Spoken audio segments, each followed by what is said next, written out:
Dear travelers of the world, today tourism is the third largest export industry on the planet. It brings hope and prosperity to so many lives around the world. However, it is our responsibility to make the industry eco-friendly. Did you know that only last year 1.2 billion people crossed the international borders? This number is expected to be 1.8 billion in 2030. The term sustainable tourism could seem very technical, but it is simply about creating balance. So let's see what international students, including Denmark, has to say about the topic, what kind of stories they have, and what kind of advice they can give when it comes to sustainability.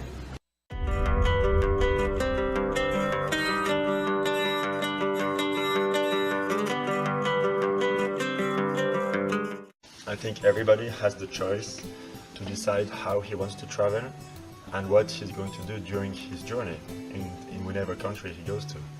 So for example, if you go to Mexico, you can decide to go to Cancun, Tulum, to go to an all-included 5-star hotel, enjoy the all-you-can-eat food and drinks.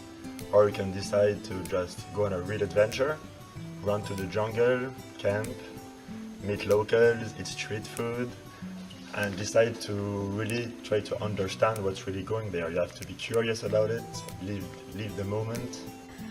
So one of the trips I most enjoyed was when I visited the Amazon jungle in Ecuador. I went to Cuyabeno protected area, where besides of the tons of monkeys and species of birds and all the natural surroundings, one of the days you can visit an indigenous family, indigenous community. So there you can go with the family and you put your boots on and go to the ground and harvest with them cassave, which is a local product, and then you cook with them and have lunch with them, which is very interesting because you can actually share with them, have a talk with them.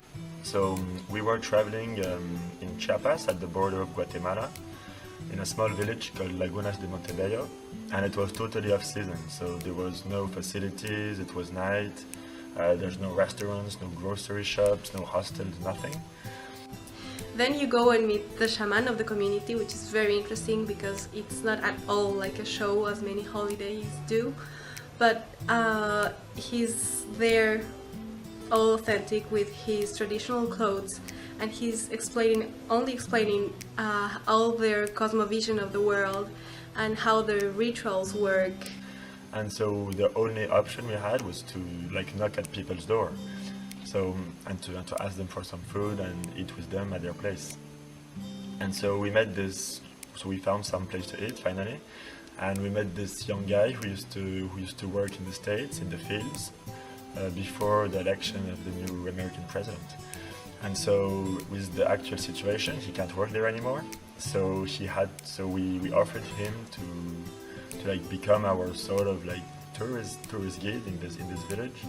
And it was a wonderful experience. We talked so much with him. It was really about understanding. He created something happened in our minds during this journey there. Well, on my travels, I was impressed by the rural family and the sheltering minority culture in Lijiang, China, and by the waterless toilet and orderly traffic in Yellowstone National Park, and by the kindness, charm, and hospitality of the local people in Bali. So from these moments, I realized that sustainability and protection of culture assets are really important elements in tourism. I was very surprised by this trip and really felt, even I would say, transformed by this, because I really felt connected with them. I really felt that I did something different, something unique. So this is what I think tourism is about: to go somewhere, to do something you can't do somewhere else.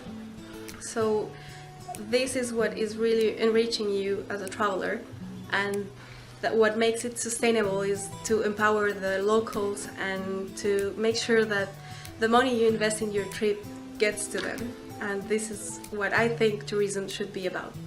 And also to empower locals in less developed countries so that they can continue working to support their unique biodiversity within their countries. So this year's slogan for World Tourism Day is travel, enjoy, respect.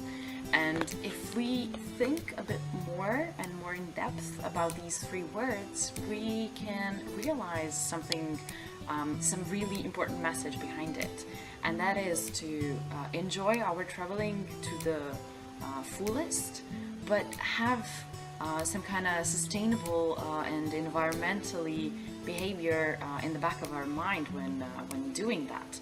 And I believe that this behavioral change of travelers and tourists comes from within us, and it's here in our mindset. So we really have to kind of take these things into account as well when we plan our journey, because if we don't, I'm really scared that in the future we will not be able to allow our kids and grandkids to experience the same things that we did and to see the same places we did, and that's not the point.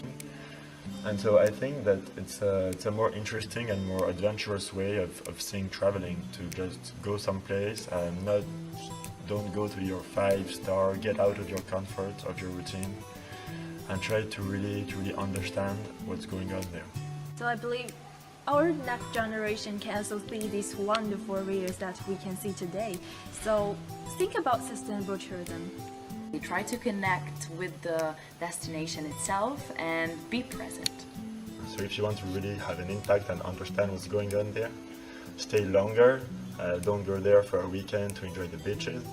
Go and really meet people, talk to them, ask them questions, and they're going to be much more responsive to you. They're going to invite you to their places, and they're going to live a real experience, and it's going to change your whole way of thinking about traveling and tourism. Travel. Enjoy. Respect. Travel. Enjoy. Respect.